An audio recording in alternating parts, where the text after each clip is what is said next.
Good morning po again mga kababayan, ma'am sir. Today is October 7. Yes, it's October 7, 2020. Day 30 na po sa ating date series. So para lang po doon sa mga hindi nakasubaybay sa mga last videos po natin. So ito po yung, ayan po, papakita ko po muna. Yan po yung accommodation namin. Ito, yan nga po yung mini garden natin sa likod nito.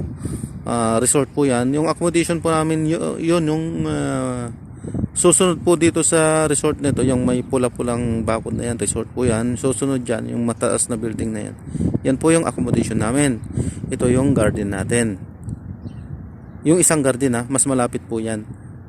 So mga after 1-2 months pa bago makikita po yung ganda ng ating garden. At wala pa naman po tayong gaano maitatanim dyan. Yung tinanim natin na kamote sa alokbating yan, yan din po yung gagawin nating pamparami po dyan. Tapos pag makakuha po tayo ng mga buto-buto, so yan din po yung ating itatanim po dyan at gagawan natin ng balag yan. So ayan nga po, sa mga hindi po nakapanood ng ating mga series, date series po, ito po yung accommodation natin. So ito po yung mga hindi naaalagaan, abandonado din po. Hindi naaalagaan ng mga dates. Ayan po, kapag hindi na po naaalagaan talaga, ay mamamatay na rin po. Kasi nga, sabi ko nga po, na dito madalang pong umulan. So basa po dito ang lupa. Isa pa, hindi naman po talaga lupa dito, subuhangin. So ibig sabihin, mas madaling matuyo, mas madaling pumailalim yung tubig. Kaya kinakailangan talaga ng laging pagdidilig. Ayos lang po sana kung laging umuulan, kaso nga lang po madalang nga pong umulan. Umuulan din naman, pero kung aasa lang po sa ilan, napakadalang po. Kaya mamamatay pa rin po kung talagang hindi hahaluan ng pagdidilig. Liban lang sa mga wadi-wadi na sinasabi po namin dito.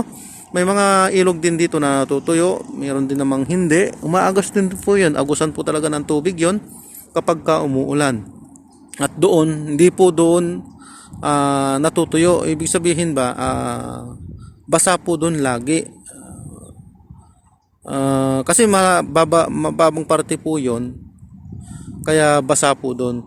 Kung sa mga kahoy-kahoy, pwede po kahit na hindi diligin. Kasi sa mga mga pagka naghukay po doon ng mga kalahating metro, basa na po yung lupa doon. So hindi pwede na po, pwede. Marami pong doon, nagtatanim ng mga gulay-gulay, mangga, mga ganyan po. Napakarami yung nagtatanim ng mga prutas doon. Dahil nadistino din tayo sa Mikwas. Para lang po doon sa mga hindi nakapanood. Nadistino din po kasi tayo sa Mikwa. Malapit pong bundok-bundok din po yan at maraming ilog po doon. So maraming gulayan po doon. Kita lang po natin ito para lang po doon sa mga hindi nakapanood, dahil ito nga po medyo malinaw po na itong ating gamit para makita nyo po ng malinaw itong mga namamatay na dates na ito. So punta na po tayo doon sa kabila. So sa ating pong palagay hindi na rin po magtatagal itong ating ginagawang series po, dahil so pang isang buwan na po natin. Isa pa po, malapit na pong pitasin lahat po. So kapag napitas po lahat ng mga andyan po sa mga labas-labas, wag na po yung nasa loob. Kasi yung nasa loob, hindi natin talaga malalapitan yun. So, pagka pinitas po yung nasa labas na, tigil na rin po natin ito. At para lamang po doon sa mga hindi nakapanood po sa mga last videos po natin. So ito po yung sinasabi nating bakanting lote na nalinis na. Dati masukal po ito, ang daming mga tanubong dyan, ang mga aguo, mga damo-damo, pero ngayon nilinis na po. Yan po, ginamitan po ng heavy equipment, kaya napakadaling linisin po yan. Isang oras lang po yata, basta pagbalik natin kinabukasan, kasi dito malinis na to so madali lang sa kanila maglinis. So ito yung tinatansya natin. Kasi by party ito. Yun doon sinasabi natin, yun yung 10 hanggang 20 kilometers. Hectares yung bakanting lote doon. So ito po, ang tansya po natin na ito ay nasa 5 hanggang 10 5 hanggang 10 anong tawag dito? Hectares. So, ito yung bakanting lote dito. So, ito yung sinasabi nga natin na medyo nanghihinayang din tayo kung meron lang tayong mga lupa diyan sa atin. Ay hindi na po siguro ako magtatagal dito. Kasi mas gusto ko na rin po talaga yung magsaka.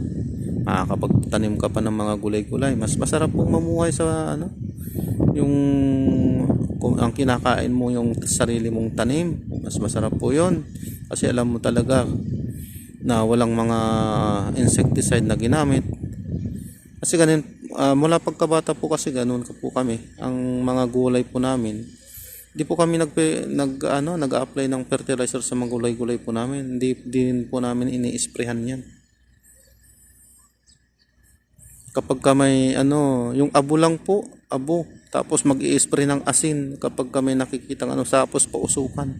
Kapag ka merong mga insekto. Yun lang po 'yun. Pero hindi po kami naglalagay ng mga insecticide na yun, hindi po. Well, syempre, may mga uod talaga. Syempre, hindi nga nag-spray. Iba din yung talagang ini-spray. Well, hindi naman natin kasi syempre, pamparami ng saka, ng yung mga pag-i-spray na yan, mga paglalagay ng mga fertilizer. Pero kung pang sarili mong naman, mas maganda po yung hindi na lang. Hindi na lang lagyan ng pataba, hindi na lang lagyan isprehan, tubigan lang lagi po. Mas masarap po ang gulay pagka ganun. So ayan, para lamang po doon sa mga hindi nakasubaybay po mula po day 1. So ayan po yung mga dates dito. Ating sinubaybayan mula pa po nung day 1. Ayan. So, ayan, ang natitira na lang po ay yung andoon sa may tapat dadalawa na lang po yan, tapat ng basurahan na yon, saka doon sa may dulo. So, yan na lang po yung mga natitirang may bunga. So, ito po, kung papansin nyo pa, yung mga hindi nakapanood, yan din po yung tinanim na punong kahoy na hindi naman diniligan, kaya namatay na, lapitan po natin. So ayan po yung ating sinusubaybayang dates mula po una. Kung napapansin nyo po ang dahon ng dates, yan, gumagalaw-galaw. Ayan po yung dahil sa mahangin na po. At maganda na po yung simoy ng hangin niya. Malamig-lamig na po. So ibig sabihin nito, nagbabadya na rin po ang taglamig dito.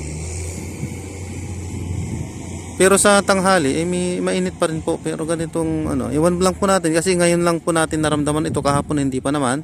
So ngayon natin naramdaman na maaari na mag-uumpisa na ngayon.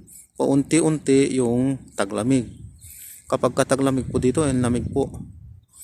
Na-destino din mo sa tubog na sinasabi ko nga po. Kapag kainiwan mo po yung damit mo sa labas ng overnight, yung halimbawa mag-iwan ka ng tubig sa may planggana, so lapitan muna natin ito. So ito po yung puno na sinasabi natin na ayan, hindi po diniligan, basta itinanim lang po dyan. So wala nang pakialam. Buti sana kung parang lupa lang po natin to dito na mabasang-basa po talaga. Saka ang pagtatanim ng mga ganito, ayan, mas maganda po sana sa tag-ulan. Pero kahit na hindi naman tag-ulan, basta diniligan po muna sana. Ito yung tuyo po yan So ito, kaya po natin napansin ito dahil katabi o katapat lang po ng mga dates na ito. Lalong-lalo po ito. Katabing-katabi lang po, katapat lang po yan.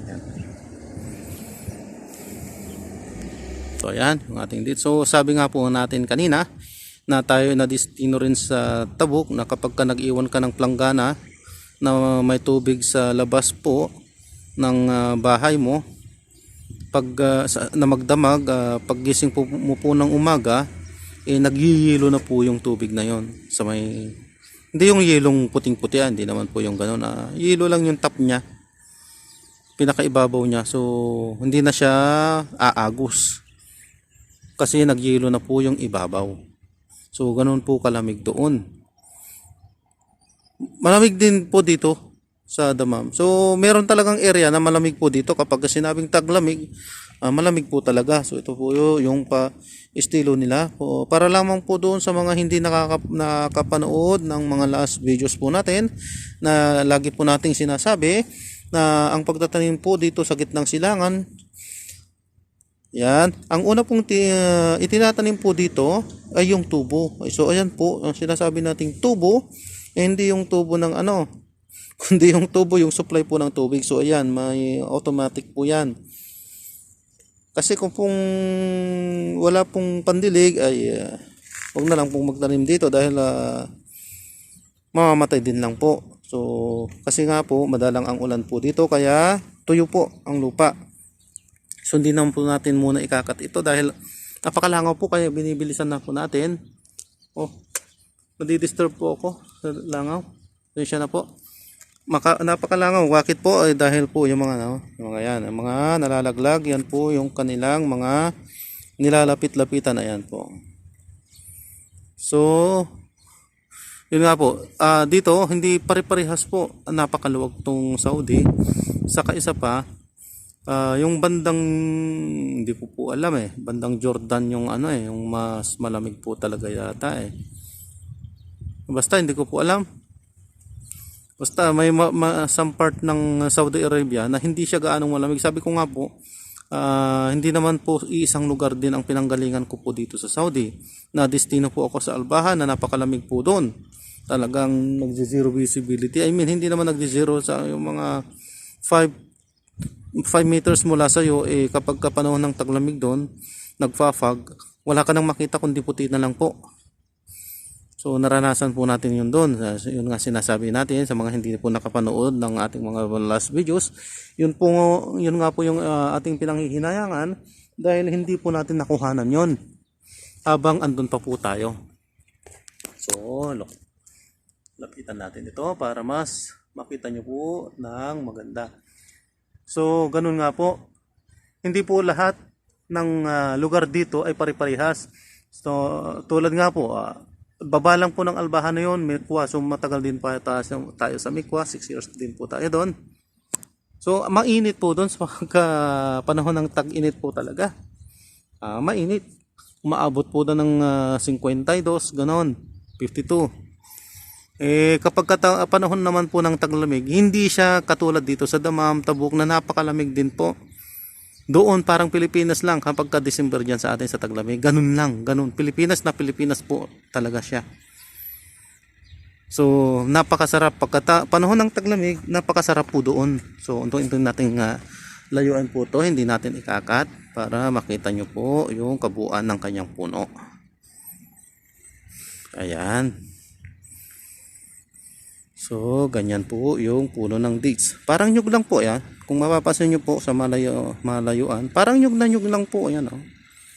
Ang pinagkaiba sa dahon lang talaga, yan, patulos yan. Pero, kung hindi mo papansinin mabuti, parang nyug sa unang tingin. Pero talagang hindi siya nyug. Kaya nga sabi ko nga po, ang nalalasahan ko lang po talaga dito sa pagtikim-tikim ko po, tamis lang. Kaya nga sabi ko nga, nung nalasahan ko na talaga, nung nakain ko na po talaga to ng palagian, sabi ko na pag-isip-isip ko rin, ayaw ko din to, sabi ko. Mas maganda na po talaga yung nyug. Kung dadamihan din lang ang pagtanim, nyug na lang po. So, punta na tayo doon sa kabila dahil nilalangaw na po tayo dito. So, yan. So, andito na tayo sa pangalawang may bunga po dito para doon po sa mga hindi nakapanood sa mga last videos po natin. Mula day 1 po, ito po yung pinakamarami. I mean, ito yung napakarami din po nung day 1. Parehas po sila nun, yung last na yun. So napakarami po ito mula day 1. So ngayon, ito nag-unti-unti na po. So ito 1, 2, 3, 4. 4 na lang po yung natitira. Dati po 6, hindi, 8 yata ito. So napakarami. 7 lang.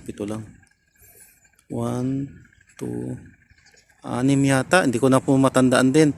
Basta man napakarami ito. Isa pa, sa bawat kumpul na yan, napakarami po. Yan siya na po magalaw dahil itong mga langaw, istorbo po. So yan, hindi na rin po tayo magtatagal. So ito po mula po nung D1, sa mga hindi lang po nakapanood, na ito nga po yung ating sinubaybayan na napakarami. Ayan, yan yung sinasabi ko po na unang-unang binabuon po dito yung tubo yan. Pare-parehas po yan, dilig po yan. Yan, lahat po yan may supply na ganyan, tubo. Yan.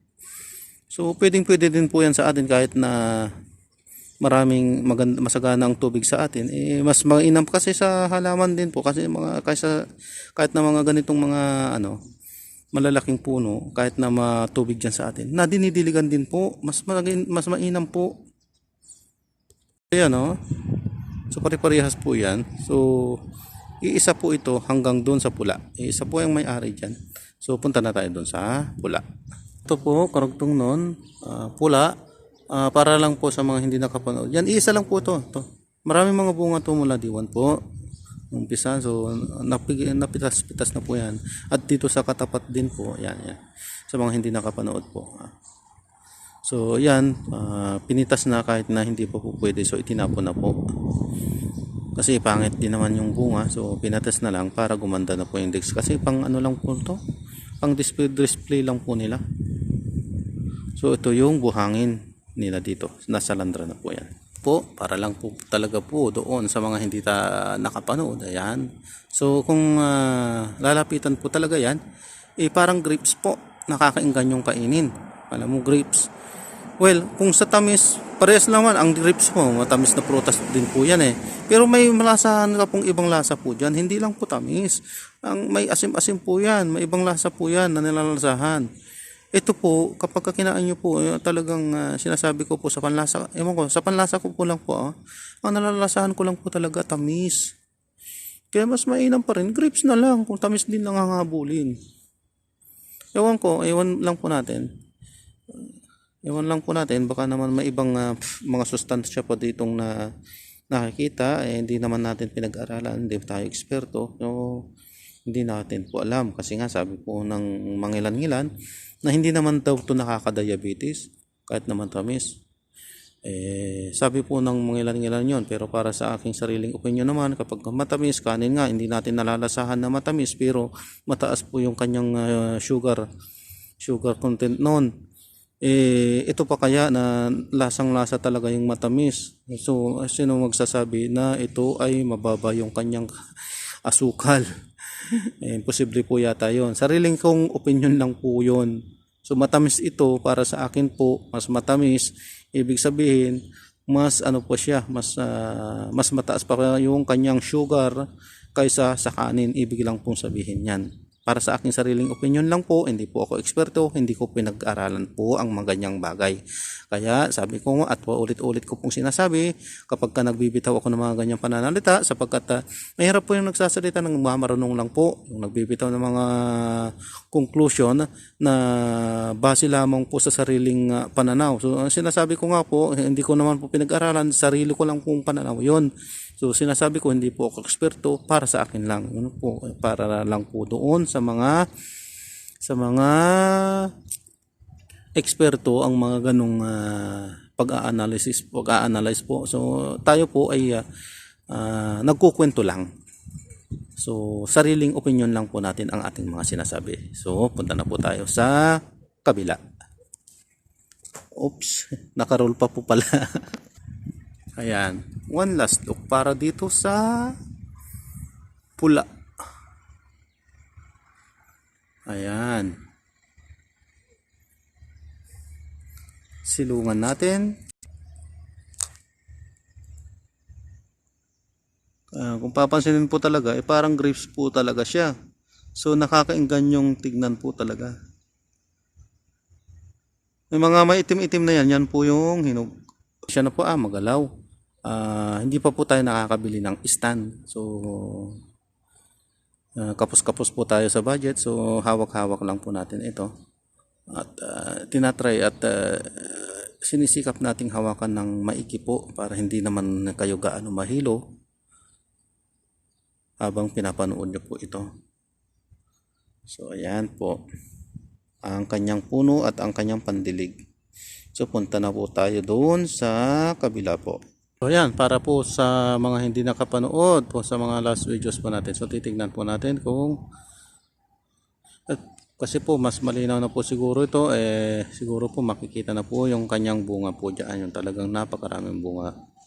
Nalagay po natin sinasabi na mula po nung day 1. So ayan po, napakaraming bunga Nakapalibot po yan.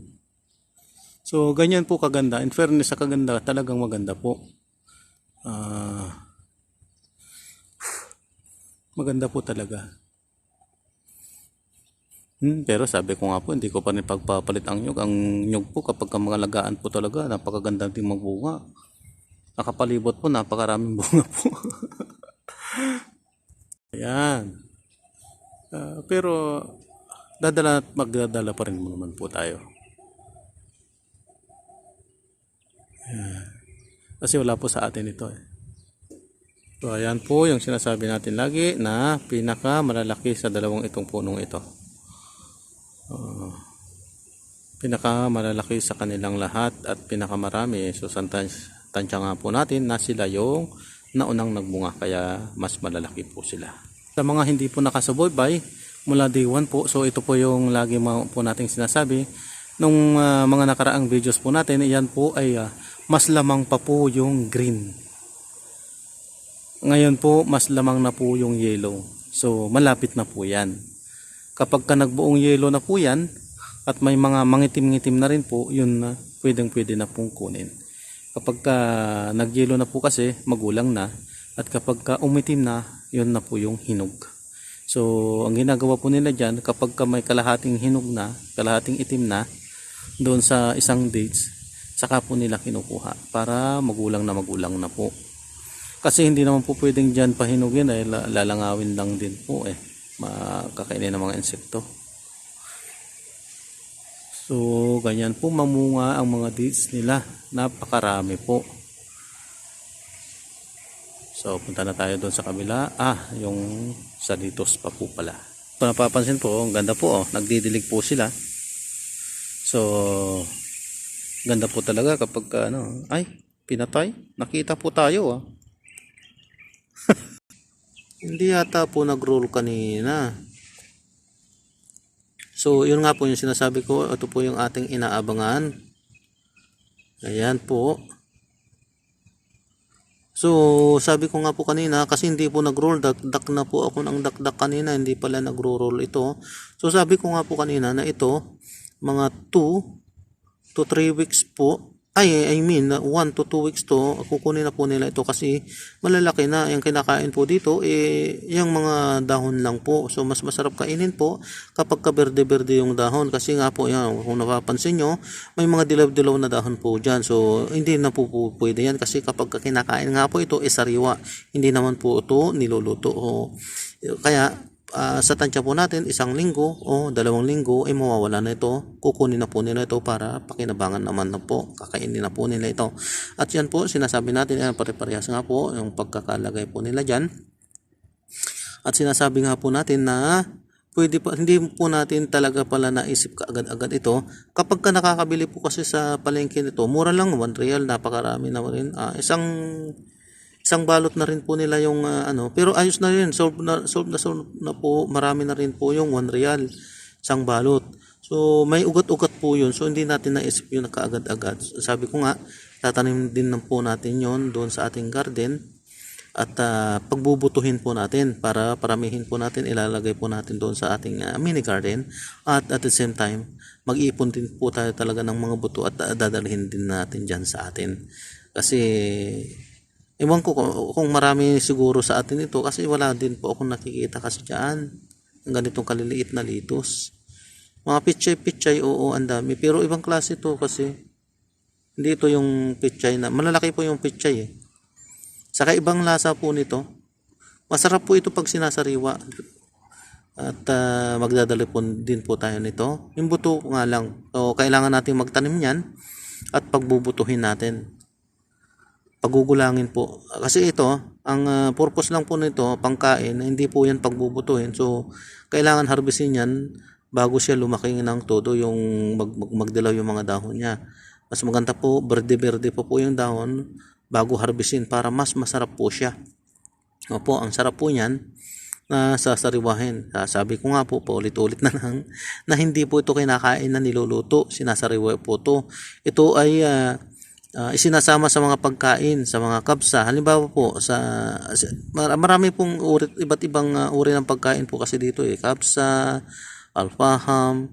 At ang usapan lang po dito, tulad ng dinakdak po kanina, na hindi naman po pala nakaroll itong aking camera, kaya nasayang lang po yung ating laway.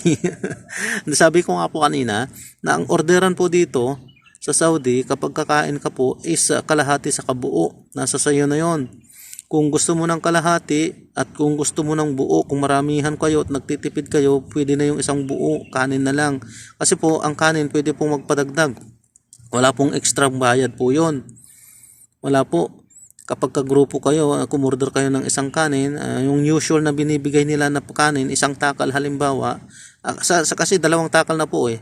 Kapag isang buo yung kinuha mo na manok, dalawang takal na po yun. Ang dami po yung takal nila. Ang dami po. So, pwede pong padagdagan pa po kahit na isa hanggang dalawang takal pa rin. Kasi ginagawa po namin yon, kaya ako po alam. Minsan ko din po, ginagawa ko din po yun. Pagka noon po, nung kalakasan pa rin po natin kumain ng mga ganyan, hindi pa rin po tayo umiiwas sa mga karne-karne. Minsan po talaga, kapag kasahuran, kumakain din po tayo ng mga ganyan. Kalahating manok, minsan napapalakas din po tayo ng pagkain, malakas po tayo sa kanin po, dati pa rin. So pagka nasa kondisyon po tayo at nag-exercise naman po kasi tayo, kaya malakas po tayong kumain ng kanin. Ngayon kapag napalakas po tayong kumain ng kanin, nagpapadagdag po. Kaya alam ko po na pwedeng magpadagdag po dito. Wala pong ekstrang bayad po yun. Diyan lang po sa atin yung may extrang bayad kapag tapos pagka diyan po sa atin extra bayad. Ang kunti po ng extra pa. Dito po kapag nagpa-extra ka pa ng rice, kung ano yung ibinigay sa iyo ng dating rice, ganun din karami, wala pang bayad yun. At ang sarap pa. Ang sarap po ng rice ng pagkakaluto. Bakit? May ricado na po yun eh. Ang pinaglutuan po doon yung mga pinaglagaan po ng mga manok, kambing, baka, ganun. Doon po niluluto yung kanilang bigas. So malasa na po, may lasa na po yung kanilang kanin po dito. Sa kanin pa lang po is makakakain na po. So punta na po tayo doon sa kabila. So ayan po, sabi nga po natin pare-parehas po yan. Isa po kasi yung may-ari niyan, so hanggang doon pare-parehas po yan na may litos. So punta na tayo sa kabila. Pero sa mga hindi po nakapanood doon sa mga last videos po natin, so ayan po yung inuman na nilalagay po nila ng mga hayop, mga ibon, mga aso po. So ulitin po natin yung sapagkat napanood ko din po yung ating in-upload, napakalabo po, so hindi po makita yung kanin. So ayan po, tulad nga po ng sinabi po natin ng mga nakaraang videos.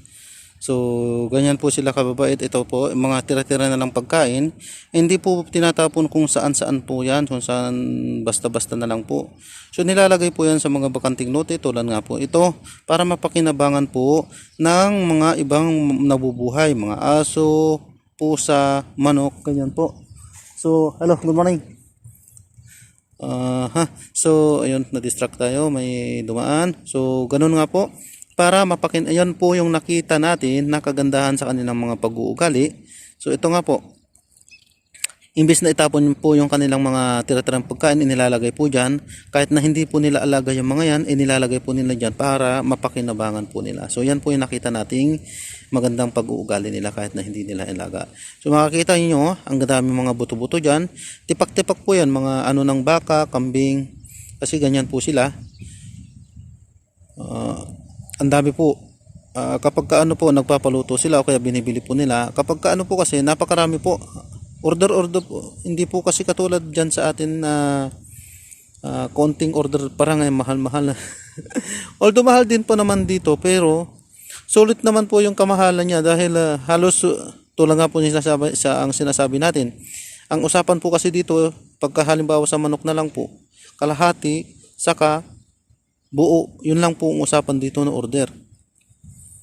So ayan nga po, kapag ang mostly naman pong nagtatapon dito yung mga nagkakamping po, yung mga nagre-rent po dito sa mga resort. So ito yung mga tira-tira na lang mga pagkain dito. Although kahit na hindi naman po yung mga nagre-resort, yung mga bumibili din lang po ng mga pagkain yan, kasi napakarami pong kanin yon. So kapag hindi po nila naubos, yan nilalagay po nila dito. Kung napapansin nyo po yung kanin, mga tira-tira na po ng aso yan. So yan, mga pagkain na po ng ibon yan na matutuyo na pong makanin. Sa mga mga ibon na wala nang makain po talaga, kinakain po yan. Pero pagka may mapagpilian po sila, sabi nga po, kung yung mga hindi po nakapanood sa mga last videos po natin, na ang mga ibon po ay hindi at saka manok, hindi po talaga kakainin yan kapag ka may ibang mapagpipilian. Halimbawa, mga buto-buto, palay, mais, most especially po. Gustong gusto po at paborito po ng mga manok yung mais, palay, lalo na po yung mais. So, at saka mga insekto po, bulate, yan, gustong gusto po nila, mga ibon po, mga insekto, gustong gusto po. Kung may makain po silang mga ganyan, mga insekto, mga ganyang mga buto-buto, ay ipagpapalit po nila ito. So kapag wala na po silang makain, saka po nila ito kakainin. Kasi naobserbahan po natin na may mga alaga din po tayo mga hayop dati, mga manok, pato, na kapag ang manok ay marami pong nakakain, hindi po papansinin na yung mga kanin-kanin, hinahayaan na lang po. So may arte rin po yung mga manok natin. Pero kapag wala na po talagang makain, ay gustong gusto po nila yan. Pagka yung laging gutom, gustong gusto po nila yan. Hindi na po kailangan pang ipatuyo. Kaya nga po ang technique po dito talaga sa kanin, pinapatuyo po yan para gustong gusto po nila. Ang manok po kasi, mas gusto po nila yung medyo matigas. So parang buto na po yan. Yung kanin po na pinatuyo, yan, natuyo na yan sa araw, titigas na po yan. So gustong gusto na po nila, mas gustuhin po nila yan kaysa doon sa mga sariwa. So yan po yung sinasabi natin na mga inuman nila. So lapitan din po natin. So ayan po yung nilagay nilang inuman ng mga aso at mga ibon. At iba't ibang mga hayop po na nabubuhay po dito. Hindi po nila mga alaga yan. Pero sabi nga po natin, ganyan po sila kababait. At yan po yung nakita nating maganda po sa kanila. Hindi man po nila alaga yan. May concern po sila. Ayan po. Binibigyan po nila ng mga pagkain. Hindi lang po mga pagkain. Pati inumin po. Na pinaka namuro uno. Na kinakailangan ng halos lahat ng nabubuhay. Lalong-lalo na po ang isda. So punta na po tayo sa kabila. Ayan, kung naririnig nyo po, may aso. At saka may mga huni na pong ng mga ibon dyan. Kasi po, masukal po yan. So, napakarami po talagang ibon na namamahay dyan. At iba't iba po. Masukal po yan. Aguo, tanabong, at iba't iba pang uri ng... Pero ang pinakamarami po talaga yung aguo saka yung tanabong yan. Pero, yung mga ibon po kasi gustong gusto din po nilang pamahayan yan. Yung aguo na yan. Saka yung, yung tanabong, nakikita po natin talagang dyan sila pupunta eh. At may nakita rin po tayong pugo dito. So malamang sa malamang, maraming pugo po dyan na nakatago po sa loob-loob. Ang pugo po hindi naman po laging lumilipad dyan eh. Parang manok lang po yan eh. Nasa lapag lang po. So ayan, punta na po tayo sa kabila. Lamang po sa mga hindi nakapanood sa mga last videos po natin mula po ng day 1. So ito po yung sinasabi nating tali dito, isang rolyo na hindi na po natin binalikan. So hanggang ngayon andyan pa rin. So hindi natin alam kung ano po ang sa taling ito. Pero alam nyo po, doon po sa kabila, kaya nga po natin hindi binalikan dahil sa takot din po natin na baka inisip po natin na baka palusot ito, nakaw at nilagay lang po dito. Pero sa pag-obserba po natin at kahapon nga po doon sa kabila yung ating tali doon na nakita din po doon sa bakanting lote na sinasabi natin na yung maliliit na gagawin nating balabag, nakita natin pinaglaruan po ng aso. So malamang ito po ang nagdala din po dito ay aso.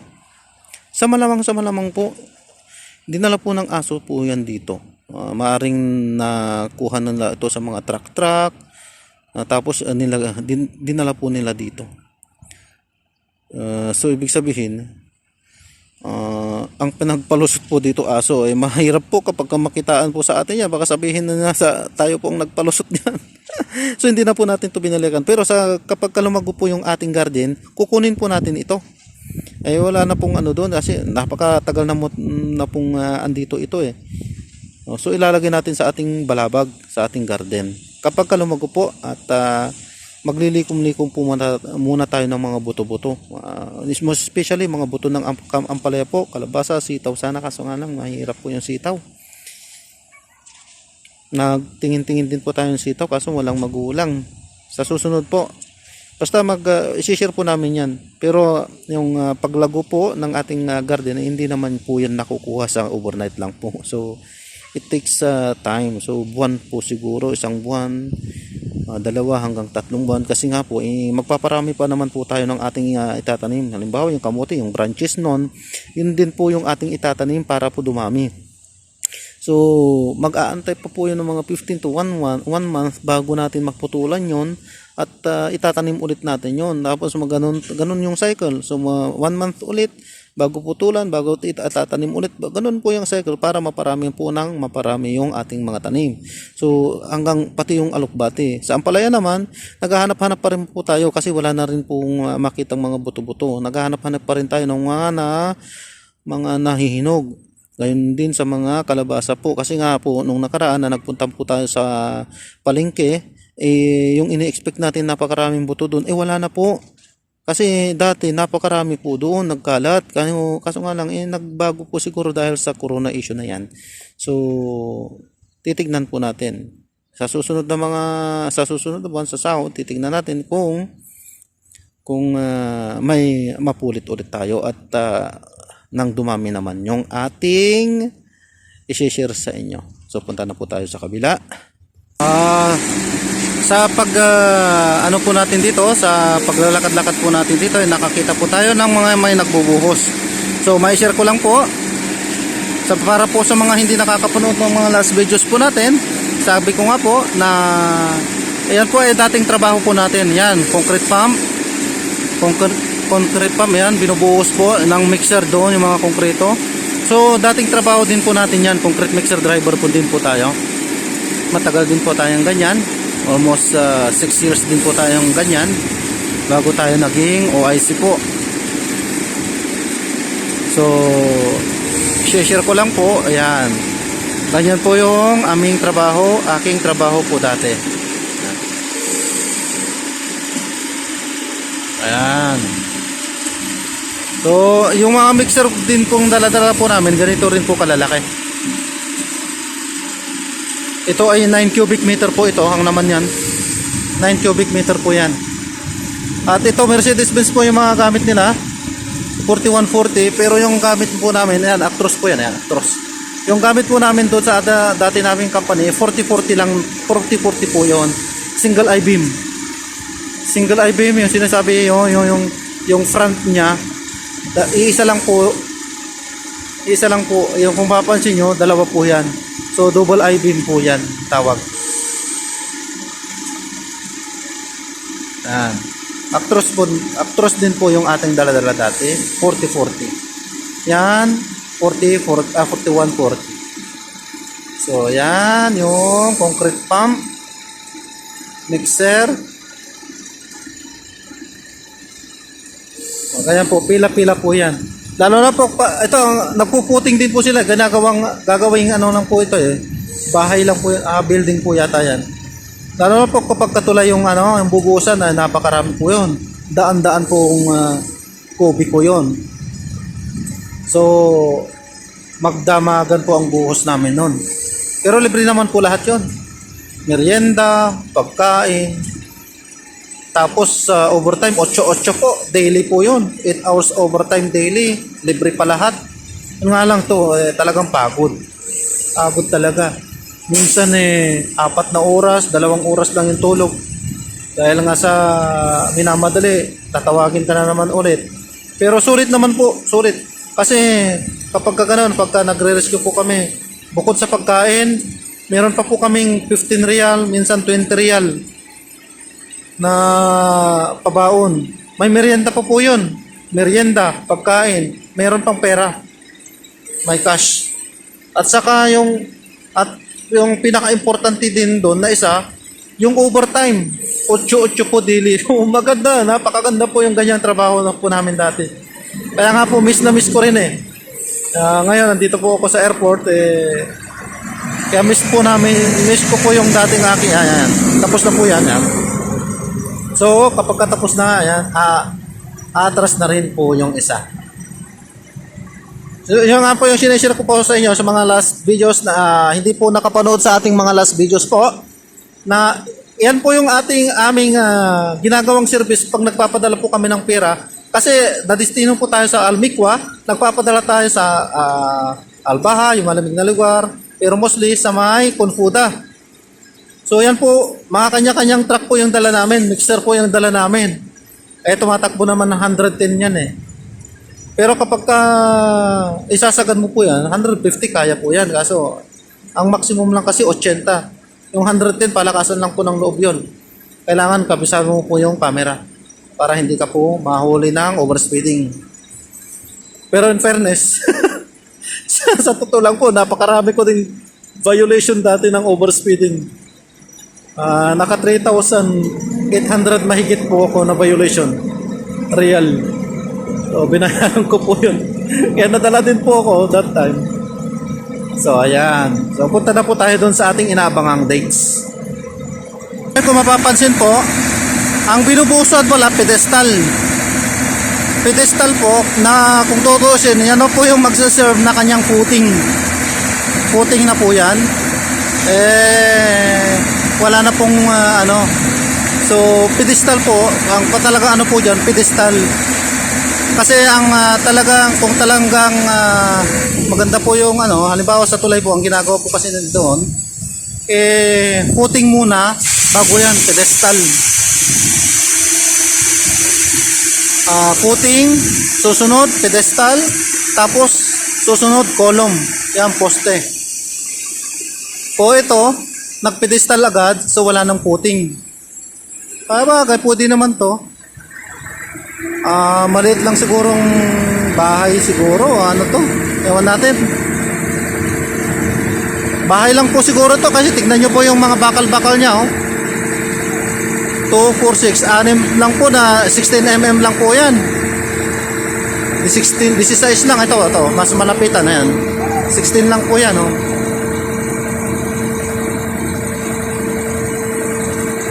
So, ganyan. Yan yung concrete pump na yan, marunong din po tayo mag-ooperate niyan. Kasi pagka concrete mixer driver ka, minsan napapakialaman mo din yan. At may mga operator din tayong Pilipino, kaya inaalaw tayong mag-ooperate paminsan-minsan po dati. Ayan. So, yan yung pedestal. So, patapos na rin. So, susunod na po dyan yung column. So ayan, dito na po tayo maglalas. Hindi na po natin babalikan yung ibang mga doon sa kasi nakuha. Unti-unti na rin namang nakukuha. Isa na po, naubo po ako. So ito po yung sinasabi nating napakaraming bunga dito na hindi naalagaan. Yan. Hindi naalagaan sapagkat abandonado na nga po ito. Ayan, sa katunayan, binabakwak na nga po sa loob. So ayan po yung kinalabasan ng kanyang mga bunga. Survival na lang. So hindi natin alam kung ilan po ang magtutuloy dyan. Sa napakaraming bunga po yan. Kung talagang naalagaan po talaga sana yan. Yan ang sinasabi natin, abuyaw na. Abuyaw na po yan talaga. So ito yung sinasabi natin na kapag naalagaan po talaga sana, maganda po yung kalalabasan niya. Kasi napakarami pong mamunga at saka na-survival lang po yung ginagawa niya. So magaling po siya. Magaling po ito. Ayan. Kita po ba yan? Yan. So magaling siya. Hindi natin nalapitan na po yan dahil may mga sasakyan po dyan. Sasakyan ng mga gumagawa. So ayan. Ito yung mga hindi po nakapanood ng Mula Nung Diwan.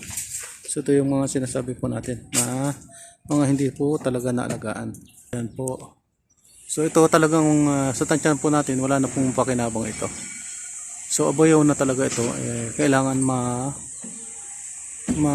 itapon na ito, mapitas na. Pero may lasa pa rin po yan. Abayaw nga lang po. Kung sa tamis, matamis po rin, pa rin po yan kasi matamis itong prutas nito. Kaya matamis pa rin po yan. May pagkakaiba lang po ng konti sa lasa. So abuyaw na nga po yan. Kasi matabang siya ng konti. So dito na po tayo magtatapos mga kababayan, ma'am sir. Maraming salamat sa panonood. At pag-join po sa ating lakad. Hanggang sa muli po. So today is October 7 na po. 2020, day 30 po dito sa ating date series. Hindi na po tayo pupunta doon sa kabila sapagkat nakuha na po yung isa doon. Saka yung pinaka-usual na ginagawa tayo ng panglas, wala na rin po. Ngilan-ngilan na rin po. So tatapusin na rin po natin doon. So dito natin tatapusin itong series na ito. Titignan po natin bukas kung kakayanin pa po. Pero habang meron pa po, sabi ko nga po, habang meron pa, sige po. Tutuloy-tuloy po natin ito para sa inyo po. At ito po yung ating lakad. Subalit titignan po natin.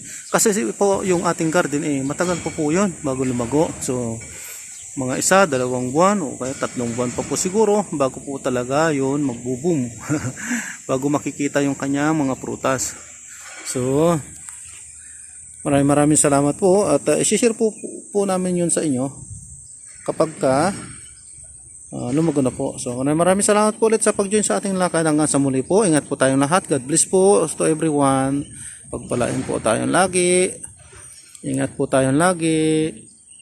Maraming salamat po. Mag-join po kayo at panoorin nyo po lahat po ng ating mga videos. Mag-join po kayo sa ating lakad. Marami pa po kaming ma-share po sa inyo at marami pa po kaming maikukwento na mga totoong pangyayari sa ating buhay-buhay at sa lahat ng mga bagay-bagay po. So maraming salamat po sa pagtitiis at panonood po. Maraming salamat. Hanggang sa muli po. Paalam po.